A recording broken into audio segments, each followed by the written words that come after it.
지금 핵심 키는 산업혁명은 AI 쪽에서 일어난 게 맞는데 시장을 억눌렀던 게 그동안의 금리였으니까 금리가 또 환율에도 영향을 미치잖아요. 지금 이 상황에서 주가가 위로 강하게 좀 뻗어 올라가려면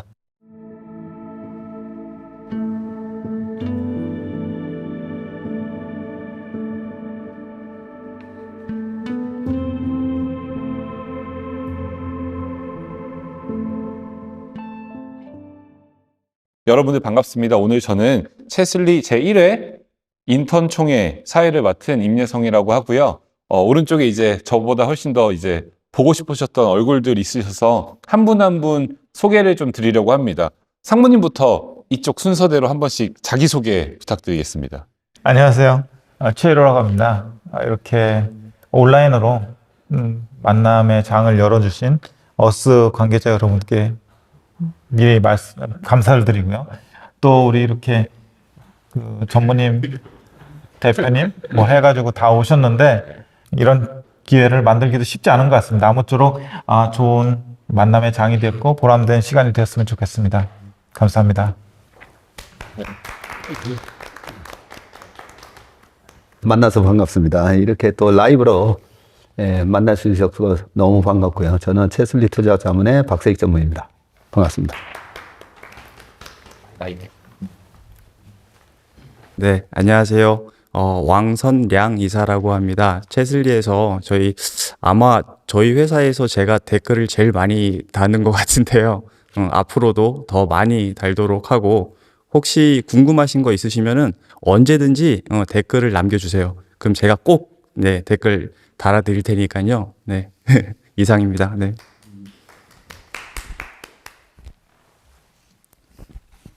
안녕하세요. 저 채슬리 투자자문 이승준입니다. 지금 여기 오신 5분의 저희 직장 동료분들이랑 또 여기 오시지 않으셨지만 아직 사무실에서 근무하고 계시는 저희 다른 동료들이 여러분들과 거의 매일 주말까지 소통하도록 열심히 노력하고 계시는데 저는 가끔 양념만 치고 있는 이승준입니다. 그리고 이렇게 서로 쌍방향으로 소통할 수 있는 자리가 또 다른 그 방법으로 이렇게 마련이 돼서 오늘 너무 감사하고요.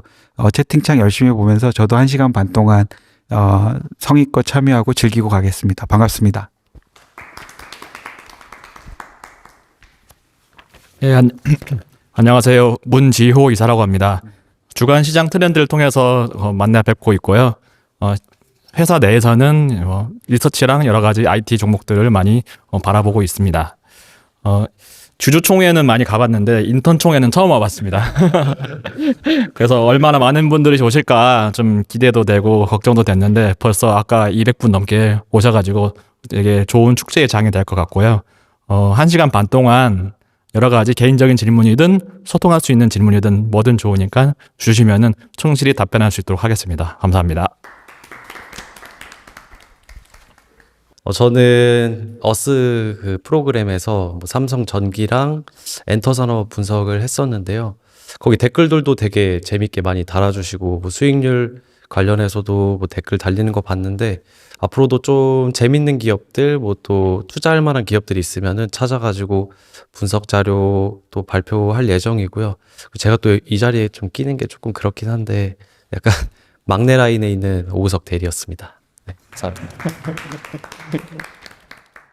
오늘 또 기쁜 날이기도 해요. 사실 뭐 전일자 나스닥 지수, 필라델피아 반도체 지수, 심지어 코스피 오늘 2% 오르면서 아마 우리 인턴분들도 되게 기쁜 날이실 것 같은데 간단하게 이제 자기소개를 하셨으니까 5월 시장 전망부터 짧게 시작하면서 질문 이어나가도록 하겠습니다. 일단 박 전무님께서 국내 시장 한번 우리 최상무부터 네.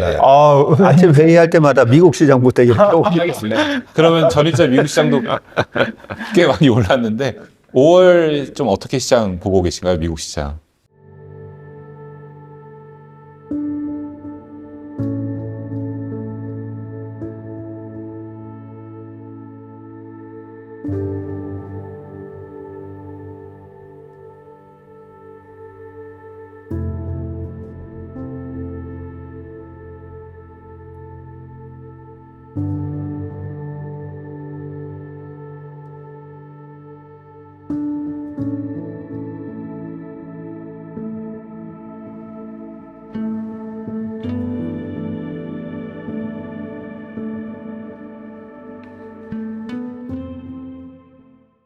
주식이란 게 사실은 만기가 없는 상품인데 딱 5월만 잘라서 시장 전망하고 5월에 전략을 세우고 하는 일들이 우리한테는 굉장히 익숙하지만 사실은 개인 투자자들은 그럴 필요가 없을 것 같아요.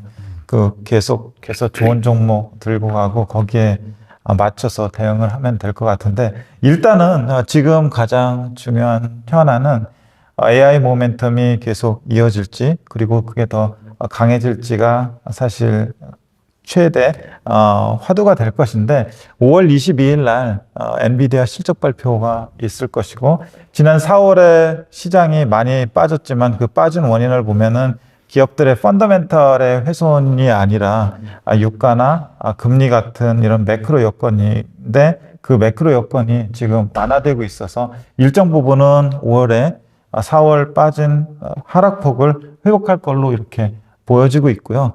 그 다음부터는 좀 관망세로 가다가 5월 22일을 기점으로 지금까지 반도체 랠리를 이끌었던 엔비디아의 실적과 가이던스에 따라서 관련 섹터들이 추세나 강도가 결정이 될 것 같아요. 그래서 전적으로 저는 5월 22일을 분기점으로 보고 최대한 거기에 집중을 하면서 뉴스 플로우를 점검을 하고 대응을 해야 된다고 생각을 합니다. 이게 딱 5월에 지수가 어디까지 오르고 어디까지 빠지고 뭐 이런 그 구간을 설정해 드리는지 못해 가지고 제 능력의 한계를 느끼긴 하는데 하여튼 지금 생각하는 그 5월의 시장의 방향성과 전략의 방향은 철저하게 그 엔비디아에 맞춰져야 될 것이다라고 미국 시장 관점에서는 그렇게 보고 있습니다. 이상입니다. 그러면은 말씀하셨던 것처럼 5월 20일을 기점으로 또 우리 채슬리 인턴 분들에게 가장 빨리 또 정보를 전달 주시겠네요. 예, 그렇죠. 네. 당연하죠. 네. 예. 아마 5월 22일 기대하고 계시면은 아마 앞으로 올해 이제 남은 조금 AI 모멘텀에 대해서도 충분히 힌트를 얻으실 수 있을 것 같고 또 이어서 전문님께서 또 국내 시장 한번 리뷰를 해주시겠어요? 네. 어제 월요일이었잖아요. 쉬는 월요일이었는데 한 11시 반쯤 왔는데 우리 최성모 역시 또 먼저 와 있더라고.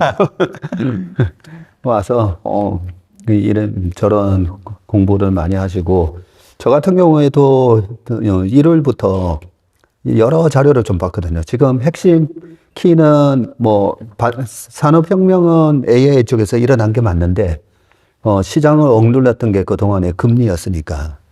그래서 이런저런 지표를 보면서 금리가 또 환율에도 영향을 미치잖아요.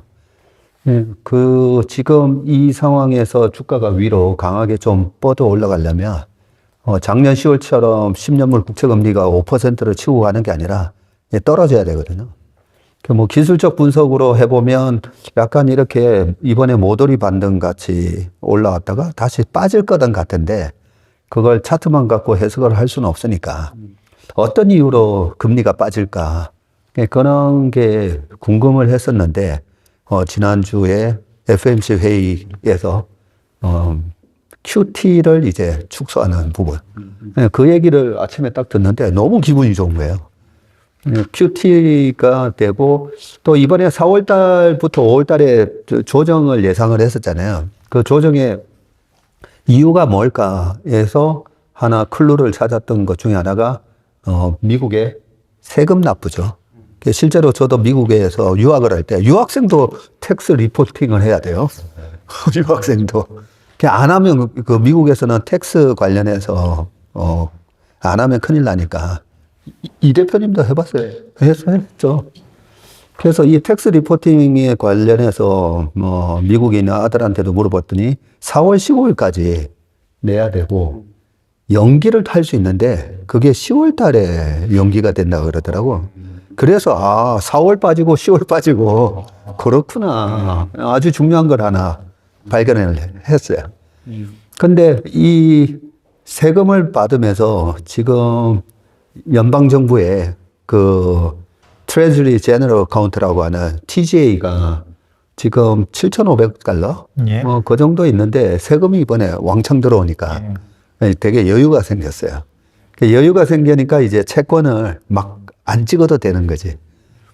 그거랑 뭐 이것저것 막 공부를 막 하다 보니까 야, 금리가 떨어지겠구나. 이제 그 연준에서 채권을 600억 달러씩 계속 팔던 게 줄고, 그죠? 250억 달러 줄고. 그 다음에 연방정부에서 찍어내는 채권도 줄게 되고. 그러면서, 야, 6, 7월 달까지, 우리는 이번에 4, 5월 조정을 이용해서 또 올라가는 그런 그림을 보고 있었는데, 그 왜 올라가는지에 대한 이유를 좀 찾은 거예요. 그러니까 뭐 기분이 너무 좋더라고요. 그래서 지난주부터 사실 기분이 되게 좋았어요. 근데 이번 주 주말에 좀 더 디테일하게 이 채권 분석가들이 막 분석해 놓은 자료를 그저께부터 하루 종일 읽다 보니까 그런 미국의 유동성에 대해서 좀 더 확신을 갖게 되었고요. 예, 그런 영역이 시장에 이제 긍정적으로 작용할 건데 페드가 내일의 금맥이라고 마크 파버라는 분이 쓴 책에 보면요. 그 페드가 유동성의 수도꼭지를 잠궜다가 풀었다가 해요. 그 잠궜다가 풀었다가 하는데 그 시장에 그 돈이 어디로 흘러가는가는 시장이 결정한다고 돼 있어요. 그래서 저희가 아침마다 계속 미국의 주요 기업들 보는 이유가 그 시장은 지금 어디를 성장 산업으로 보고 있고 어디가 지금 턴어라운드 되고 있는가를 시장이 제일 빨리 얘기해 주거든요. 그걸 저희가 아침마다 이렇게 매일 거의 1시간 반씩 하는 부분이기 때문에 오늘 그 시장의 여러 가지 변화의 조짐은 아까 우리가 주간 트렌드 동향에서 또 하나 힌트를 얻은 게 있는데, 예, 시장은 괜찮다. 네. 지금 미국 시장에 이어서 국내 시장까지 그리고 또 금리의 연결까지 말씀 주셨는데 저희 담당하시는 분들 뭐 대표님 포함 이사님 대리님까지 해서 좀 섹터가 구분되어 있는 걸로 알고 있는데 각 섹터별로의 좀 향후 또 전망이라든지 5, 6월 혹은 하반기 전망을 말씀 주실 수 있을지 또 여쭙고자 합니다. 지금 섹터 쪽에서 제가 맡고 있는 거는 화학 쪽이나 뭐 철강이나 뭐 이런 소재 쪽을 지금 보고 있는데요. 근데 아직까지 그 최근에 보면은 중국에 있는 철강 업체나 이제 화학 업체들이 주가 반등이 이미 한두 달 전부터 나오기 시작했어요. 그리고 최근에 계속 올라가고 있는 그런 추세고. 근데 국내 업체들 중에서는 지난주부터 화학 업체들이 이제 상승을 하기 시작한 것 같아요. 그래서 만약에 그러한 흐름들이 지금 중국 같은 경우는 사실 PPI라든지 PMI라든지 올라가는 경기 회복 사이클로 이제 갈 수 있지 않을까라는 기대감이 좀 있는 것 같아요. 그래서 그런 것들을 봤을 때 중국이 계속 이어진다고 하면은 국내도 결국에는 따라갈 수도 있지 않을까라는 생각도 해봅니다. 네. 그래서 그런 측면으로 보면은 그래도 좀 긍정적이다라고 생각을 해볼 수 있을 것 같고요. 근데 철강은 지금 포스코홀딩스가 사실 2차 전지 주식으로 많이 분류가 되어 있어요. 그래서 그냥 철강으로만 보기도 또 되게 애매한 것 같아요. 그래서 만약에 그냥 철강 쪽으로 그냥 철강이다라고 하면은 뭐 현대제철이라든지 뭐 이렇게 볼 수도 있을 것 같은데 아무튼 포스코홀딩스는 2차 전지에 조금 더 많은 그런 이런 업종에서도 보면은 많이 치우쳐 있다 보니까 그런 부분으로 오히려 좀 2차 전지 관련돼서 좀 더 모멘텀이 나와야지 포스코홀딩스가 올라갈 수도 있지 않을까라는 생각도 들기도 합니다. 네. 그래서 전반적으로 일단 소재 쪽은 그렇고 제가 피부 미용 쪽도 맡고 있는데요. 근데 피부 미용 쪽이 연초 대비해서 수익률이 나쁘지 않습니다. 최근에 보면은 뭐 여러 가지 이슈들이 있긴 하지만 지금 LG 생활건강이라든지 뭐 그리고 아모레퍼시픽 저희 전무님이 오늘 아침에도 계속 얘기를 해주시고 계시고 저희가 주간 트렌드에서도 지금 한 8주째 올라가고 있어요. 굉장히 강한 거거든요. 근데 그게 삼성전자나 하이닉스나 못 올라갈 때도 올라가는 그런 강한 트렌드라서 약간 잘 봐야 되지 않을까라는 생각도 들기도 합니다. 네, 여기까지 말씀드릴게요. 네. 이어서 조금 IT가 중요하니까요. 저희 문희사님. 아마 제일 궁금하실 게 요즘 쪽 AI 반도체 그렇죠. 오 이사님 한번 또 말씀 주시겠어요? IT를 지금 많이 보고 있긴 한데요. 저희가 원래 그 처음에 회사를 세팅할 때 섹터가 없었어요. 인원수도 좀 적었기도 하거니와 그랬는데 제가 IT 그 반도체를 또 좋아하다 보니까 자연스럽게 IT 코멘트를 많이 하게 된 것 같습니다. 지금도 많이 하고 있고요. 공부를 하다 보니까는 그 AI가 이제 IT의 이제 핵심이 되는 것 같다는 생각이 한 2, 3년 전부터 들었어요. 그래서 하이닉스, 뭐 삼성전자, 마이크론 등등등 커버리지를 늘리다 보니까 그러다 보니까는 이제 더 중요한 거 있더라고요. 전방 시장. 그 보니까 저희가 그 원래는 전 직장에 있을 때는 국내 시장을 위주로 저도 받고 많이들 봤는데 채슬리 와서는 이제 미국 시장을 이제 같이 보다 보니까 탑다운 혹은 최전방 시장에 대한 관점이 좀 생겼어요. 그래서 IT 그리고 AI의 최전방 시장은 미국 AI인 거고 그 중에서도 엔비디아가 대장인 것 같다는 생각이 들었습니다. 그래서 엔비디아의 그 AI 가속기 투자가 이끌어지면은 거기에 들어가는 HBM 수요가 올라올 수밖에 없다고 생각이 들었고 그래서 하이닉스가 거기서 이제 잘하는 모습들이 보여졌어요. 그래서 하이닉스를 탑픽으로 일단은 맨 먼저 꼽았었고 지금까지 계속 끌고 오고 있는 그런 상황입니다. 그래서 근데 이런 AI 수요나 어떤 트렌드 자체가 뭐 이번 달, 다음 달 이렇게 끝나는 게 아니고 사실 그동안에 뭐 스마트폰 혁명, PC 혁명, 인터넷 혁명 등등 다 있어 왔지만은 그거는 어떤 하나의 어플리케이션이 침투율을 100%까지 올라오면서 예를 들어서 핸드폰은 저희가 다 갖고 있잖아요. 옛날에 삐삐 쓰다가 핸드폰 100%까지 쓰면은 일단은 침투율이 100%가 돼서 일단 1단계가 종료가 되는 거예요. 근데 AI로 와서는 이게 하나의 섹터로 끝나는 게 아니고 기존의 모든 레거시, 기존 산업에 영향을 미칠 수 있는 그런 파급력에 대해서 많은 사람들이 이야기하고 있습니다. 그래서 이게 단기간에 끝날 이야기는 아닌 것 같다는 생각이 들어서 계속적으로 공부를 하고 있는데 가장 최신의 그 AI는 이제 소라라는 그런 거죠. 텍스트를 쓰면은 동영상이 만들어지는 그렇게 지금 급속도로 바뀌고 있는 그런 상황이기 때문에 계속적으로 시야를 넓혀가면서 볼 필요가 있을 것 같고 국내에서 대표 수혜 종목은 역시 반도체에서 HBM을 잘하는 회사 그리고 그 회사에 납품을 할 수 있는 여러 가지 밸류체인들 이런 종목들을 많이 관심 있게 보시면 좋을 것 같고 제가 YTD 수익률 데이터를 매주 발표를 드리는데 항상 꼽히는 종목이 HBM 관련 종목들이에요. 여러 가지 이번에 한 4개 정도 꼽힌 것 같은데 그런 종목에다가 뭐 전력기구도 사실 AI 때문에 이번에 새롭게 두각을 나타내는 종목이고 그럼 거기에 들어가는 또 구리도 또 이제 수요가 올라오고 다 꼬리를 물고 올라오는 거기 때문에 하나의 섹터만 볼 게 아니라 여러 가지 연관관계 이런 것들을 생각해서 보면은 더 입체적으로 바라볼 수 있을 것 같습니다. 예. 하이닉스 얘기를 방금 말씀하셨는데 사실 하이닉스는 조금 엔비디아 급부상하면서 바로 좀 다이렉트로 수혜를 받고 있었는데 3전 뭐하냐 얘기 나오다가 이제 3전이 최근 들어 많이 또 올라오고 있는데 댓글에서 아까 3전과 하이닉스의 방향을 같게 보시는지 질문이 나왔었습니다. 전체 방향성 자체는 일단은 같은데요. 근데 이제 삼성전자가 HBM을 한 2, 3년 놓고 있을 때가 있었어요. 손을 놓고 있을 때 하이닉스는 꾸준히 했습니다. 그래서 그만큼의 격차가 지금 발현되는 것 같습니다. 근데 삼성전자도 가만히 있지 않겠죠. 계속적으로 지금 열심히 캐치업을 하면서 HBM3E에 대해서 빠르게 납품하려고 하는 그런 움직임을 보이고 있기 때문에 결국에는 같이 가는 흐름을 보이게 될 거고 거기에 뭐 마이크론까지 같이 낑겨서 3사가 같이 공급 조절을 하면서 가면은 굉장히 베스트 케이스가 될 것 같은데 그 공급 조절에 대해서는 항상 그 메모리의 화두였었어요. 시황이 좋을 때 모든 3사가 이제 조금 욕심을 한 명씩 내다 보니까 공급이 일단 좀 과잉이 되었고 그 상황에서 수요의 어떤 스크래치가 나게 되면은 결국에 남는 거는 공급밖에 없거든요.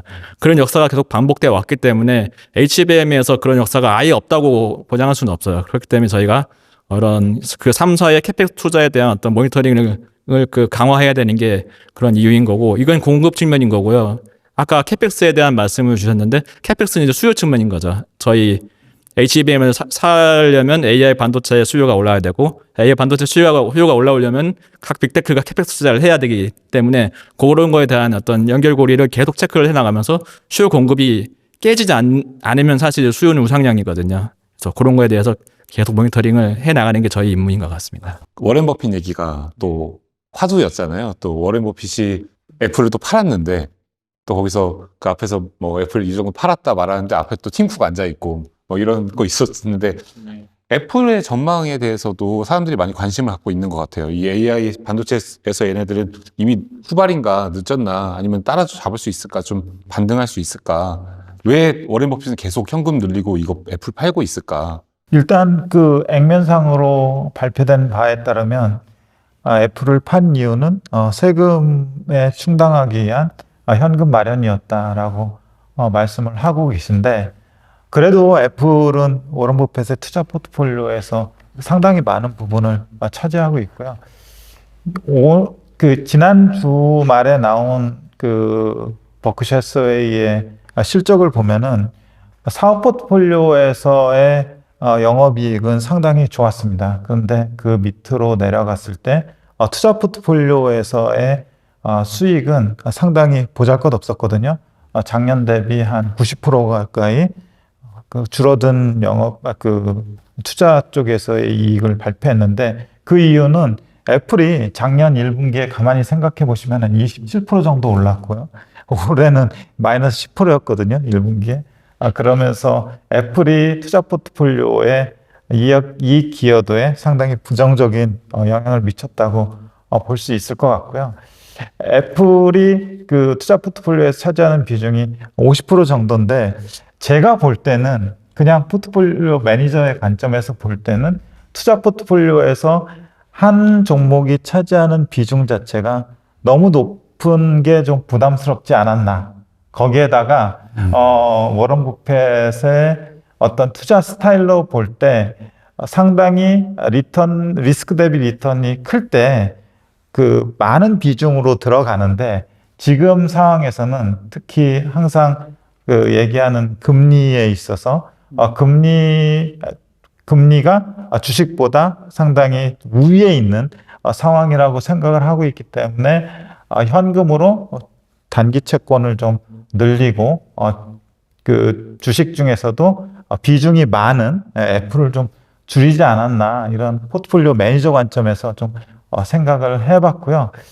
그리고 애플의 투자 포트폴리오의 5개 종목이 지금 한 79%, 4분의 3, 4분의 3 정도 차지를 하고 있는데, 이거는 사실은 포트폴리오 수익률의 변동성을 상당히 많이 초래할 수 있는 것이고, 그리고 또 포트폴리오의 면면을 보자면 애플하고 아메리칸 익스프레스, 코카콜라, 뱅크 오브 아메리카, 쉐브론, 이런 애플만 빼고는 사실은 다 국영제 주식들이거든요. 그래서 제가 볼 때는 약간 후계자도 정해준 상황에서 약간 포트를 가볍게 하려는 그런 움직임 아니었나라고 생각을 해요. 왜냐면 지금 이 포트폴리오로 가면은 최근 10년간 그 워런 버핏의 투자 포트폴리오의 그 S&P 500 대비 수익률을 보면은 2022년에 그 험난했던 시장에서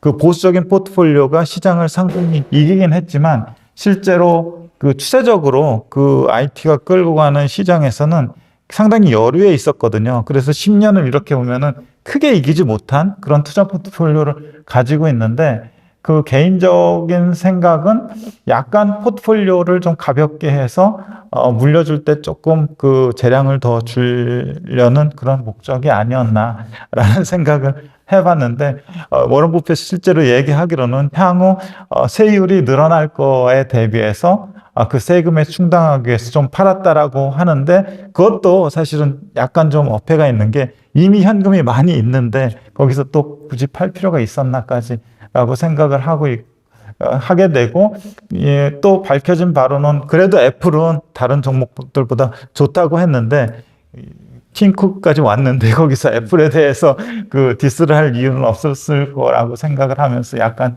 그거는 이제 립 서비스가 아니었나, 그런 식으로 생각을 하게 되고요. 어쨌든 그 버크셔 해서웨이를 생각할 때 투자 포트폴리오만 가지고 버크셔 해서웨이를 생각하면 안 되고요. 그 사업 포트폴리오가 3분의 2의 비중을 차지하고 있기 때문에 사업 포트폴리오도 같이 보셔야 되는데, 사업은 상당히 탄탄하게 잘 되고 있고 투자 포트폴리오에서 뭔가 변화가 일어나야지만 버크셔 해서웨이의 투자 모멘텀이 생길 수 있다, 이런 생각이 있습니다.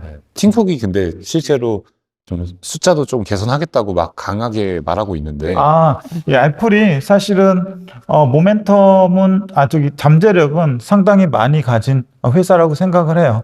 그리고 그 뭔가 지금까지는 기존의 10년 이전 10년 전 대비해서 서비스 매출 비중이 24%, 25%까지 올라가면서 10%였던 거를 그 24%로 끌어올리면서 상당히 그 수익성 개선이나 매출 성장에 기여를 했고요. 근데 앞으로 지금부터 어떻게 하느냐에 따라서 애플의 또 새로운 장을 열 수 있느냐 없느냐가 관건일 텐데, 지금 그 생각할 수 있는 거는 기존에 기기가 많이 깔려 있으니까 그 기기 안에서 새로운 서비스를 하든지 아니면 새로운 그 뭔가 파괴적 혁신을 일으킬 만한 새로운 기기를 만들어내든지. 근데 최근에 하나 새롭게 만드는 게 비전 프로였잖아요. 물론 이제 매출 기회는 별로 못했지만 굉장히 센세이셔널하다고 생각을 했는데, 그런 어떤 새로운 시도 자체가 계속 일어나야 된다고 봅니다. 그렇지 않고는 사실 탑라인이나 바텀라인의 변화를 줄 수 없고, 지금 한 1년에 한 3.5% 정도의 전체 시가총액 대비 3.5% 정도의 재원을 쓰면서 주주 환원을 하고 있는데, 주식의 그 인컴 소스는 성장하고 배당이잖아요. 주주 환원인데 결국 주주 환원만으로는 사실은 그 주주를 만족시키기 어렵고, 뭔가 성장의 모멘텀이 될 만한 거리를 찾아야만 하는 중요한 시점에 와 있다고 생각을 하고 있고요. 그래서 그런 중요한 어떤 그 캐탈리스트를 보여줘야지만 투자자들을 조금 변화시킬 수 있지 않을까라고 생각을 합니다. 네, 너무 귀한 답변 감사합니다. 그럼 좀 이어서 이 대표님과 오 대리님도 5, 6월 시장에 대해서 한 번씩 좀 리뷰 및 전망, 리뷰, 4월 리뷰 및 프리뷰 한 번씩 해주실 수 있어요? 짧게? 네. 저는 섹터로 2차 전지, 그리고 콘텐츠 미디어, 엔터 이쪽을 좀 맡고 있는데요.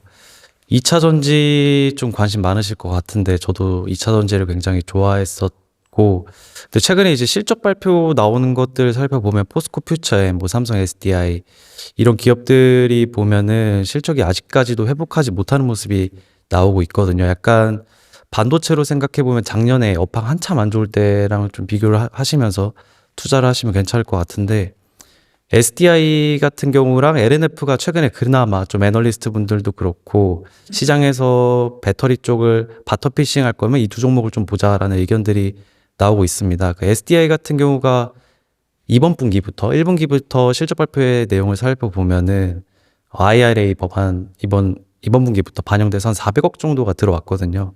그래서 앞으로 이익률도 좀 탄탄하고 밸류도 싸고 그런 종목들이 좀 주목을 받을 것 같은데, 뭐 작년에는 에코프로나 뭐 프로비엠, 캐파 증설에 따른 수혜가 기대되는 기업들만 주목을 받았다면, 앞으로는 좀 가격 메리트도 있고 모멘텀이 조금 열려있는 종목들을 바텀피싱 하는 전략도 조금 유효하다라고 생각을 하고 있고요. 또 배터리 쪽 말고 엔터 쪽도 제가 하고 있는데, 엔터는 사실 작년에가 성장률 자체로는 피크가 나온 게 사실이고, 하이브가 최근에 주가가 좀 올라가다가 이제 법정 공방 이슈가 좀 터지면서 주가가 좀 부진한 편인데, 그럴 때 이제 좀 확인해야 될 게, 어도어가 작년에 매출이 한 1,400억 정도, 그리고 당기순이익이 한 257억 정도 나왔던 걸로 기억을 하거든요. 그러면 이제 최악을 가정하고 저희가 투자를 해야 된다라고 보면은, 어도어의 당기순이익이 257억이 작년에 나왔으니까 올해 한 400억 정도 예상하더라고요. 400억에 하이브가 지금 30배에 거래가 되고 있어요, PER이. 근데 만약에 어도어가 완전히 하이브에서 빠져나간다를 가정을 해보면 400억에 30배 해보면 한 1조 2천억 정도 되거든요. 근데 이미 시가총액은 이 이슈로 8천억이 빠졌기 때문에, 여기서 만약에 뭐 어떻게 될지 모르겠지만 한 4천억 더 빠진다 그러면 무조건 제 개인적인 기준으로는 매수 찬스라고도 생각을 하고요. 뭐 또 궁금한 거 있으시면은. 너무 설명을 잘 해주셔가지고 매출하고 또 그 질문하려고 했거든요. 어도 나가면 어떻게 되냐. 근데 마침 매수 찬스까지도 말씀 주셔서 충분히 답변이 좀 됐던 것 같습니다. 안녕하세요. 채슬리 TV 구독자 여러분, 그리고 어스 얼라이언스와 함께하는 마스터 프로그램의 인턴 여러분, 안녕하세요. 이번에는 좀 특별 영상을 준비를 했습니다. 지금 2월 5일 마스터 프로그램이 출범한 이후로 지금 1,000분이 넘어요. 네, 많은 분들이 이 마스터 프로그램에 참여를 해주셨고, 그분들을 저희는 최슬리 투자자문의 인턴 여러분이라고 지칭을 하고 있습니다. 많은 분들이 제대로 된 투자 교육을 받고 싶으심에도 불구하고 그런 니즈는 너무 많은데 그런 제대로 된 교육을 해주는 기관이 없다 보니까 참 많은 분들이 이 리딩방이라든지 그 전문 교육을 해주는 것처럼 이 사칭하는 곳에 많이 거기에 빠져드는 경우가 많은데, 예, 그런 부분은 안타깝게 생각해서 저희가 어서 얼라이언스와 함께 지금 마스터 프로그램을 운영을 하고 있으니까요. 그 한 달이 됐기 때문에 저희 아침 회의부터 시작해가지고 종목 분석 자료, 그리고 미국 주식, 한국 주식, MP들 또 제공해드리고 있고, 거기에다가 퇴직연금에 활용할 수 있는 IRP 계좌 MP까지 제공을 해드리고 있는데, 너무 많다 보니까 이거를 또 어떻게 활용을 해야 되는지 처음에는 약간 벅차실 겁니다. 그런데 처음에 우리가 운동을 무슨 운동이든 시작을 하면 첫 한 달이 제일 힘들어요, 그죠? 네, 힘든데 2달, 3달 계속 꾸준히 하시다 보면 이런 회의라든지 이런 종목 분석과 시장 분석이 조금씩 이제 익숙해지실 겁니다.